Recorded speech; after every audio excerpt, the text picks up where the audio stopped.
welcome back to our channel. I hope you all are doing well. So let us begin with the chapter number 2 of English, and the name of the chapter is Talkative Tortoise, right? So यहाँ पर हम बात करेंगे एक talkative tortoise के बारे में, right? Who's a tortoise? It's a baby turtle, right? Tortoise is a baby turtle. And what do we mean by talkative? Means बातूनी, जो बहुत ज़्यादा बातें बनाता हो, right? So let us begin with the chapter and know more about the story. So it says, "Take me with you, please," called Fred the tortoise to a grey swan and a white swan that were flying over. तो एक tortoise ने, जिसका नाम था Fred, right? What was the name of the tortoise? It was Fred. Fred ने दो swans, जो कि एक ग्रे स्वान थी और एक वाइट स्वान थी, उन दोनों से बोला कि प्लीज तुम मुझे भी अपने साथ लेकर चलो, राइट? वो लोग जा रहे थे उड़ने के लिए, right?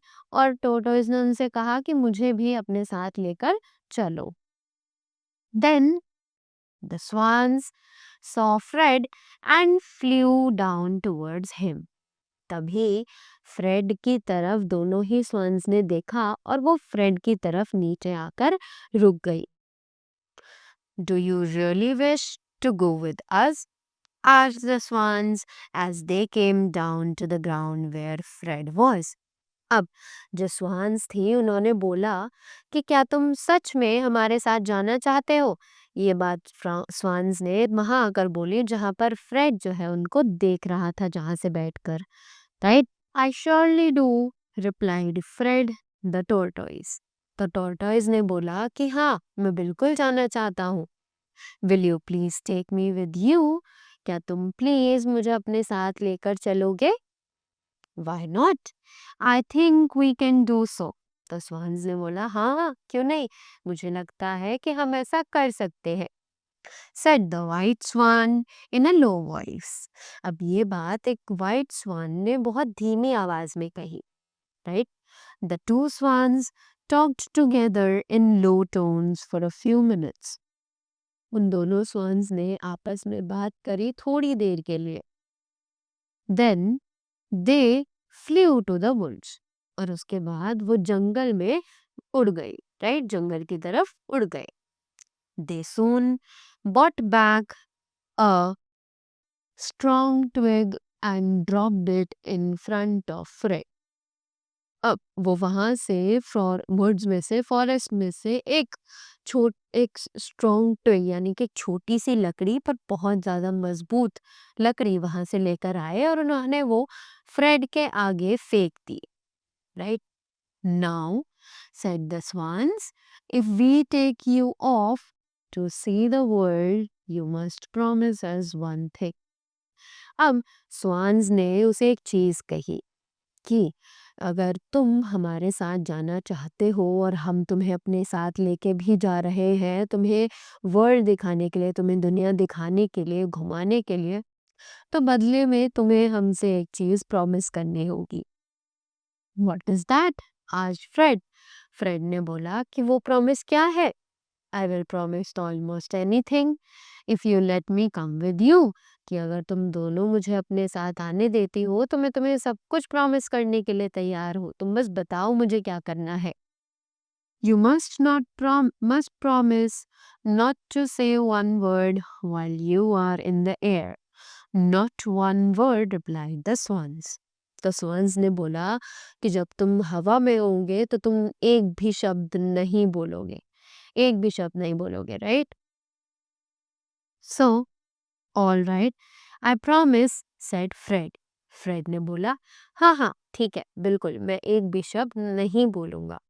Sometimes I do not say a word for the whole day because there is no one to listen to me. तो फ्रेड ने बोला कि कभी कभी ऐसा होता है कि मैं पूरा दिन कुछ भी नहीं बोलता हूँ क्योंकि मेरे पास सुनने के लिए कोई होता ही नहीं है, right? Now after that,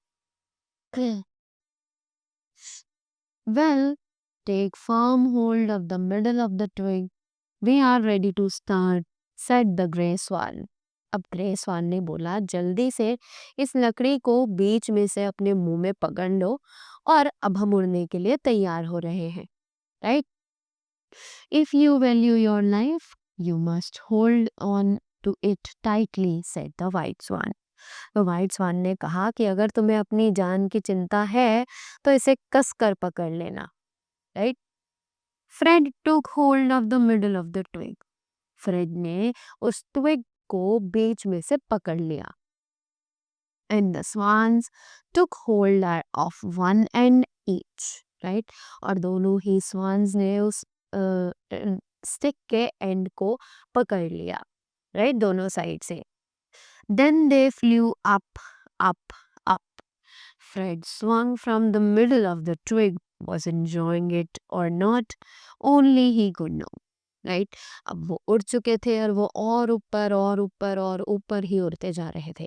Fred जो है वो लकड़ी को पकड़ के बीच में झूल रहा था और वो उस फ्लाइट को एंजॉय कर रहा था या नहीं ये किसी को नहीं पता, ये सिर्फ फ्रेड ही हमें बता सकता है। He never had such a ride before. उसने ऐसी राइड पहले कभी नहीं की थी। Now, after that, they had gone a long way safely when they came to a hayfield. कि वो बहुत सारा सफ़र काट चुके थे पर बिल्कुल सेफ तरीके से, कोई दिक्कत उन्हें नहीं हुई बीच में, और जब तक वो hayfield तक आए थे। The haymakers looked up and saw the swans and Fred in the air. अब जो वहाँ पर हे मेकर्स थे यानी कि जो लोग फील्ड पर काम कर रहे थे, वो लोग वहाँ उन्होंने जब स्वान्स को और फ्रेड को ऊपर देखा, right? Ho the tortoise has stolen some wings, called one of the haymakers. वहाँ पर जो हे मेकर्स थे उन्होंने टॉर्टोइस का यानी कि फ्रेड का मजाक उड़ाना शुरू कर दिया और उसे बोला, देखो देखो एक कछुए को पंख लग गए हैं, right? What a queer carriage he has, laughed another in a loud voice. और जो दूसरा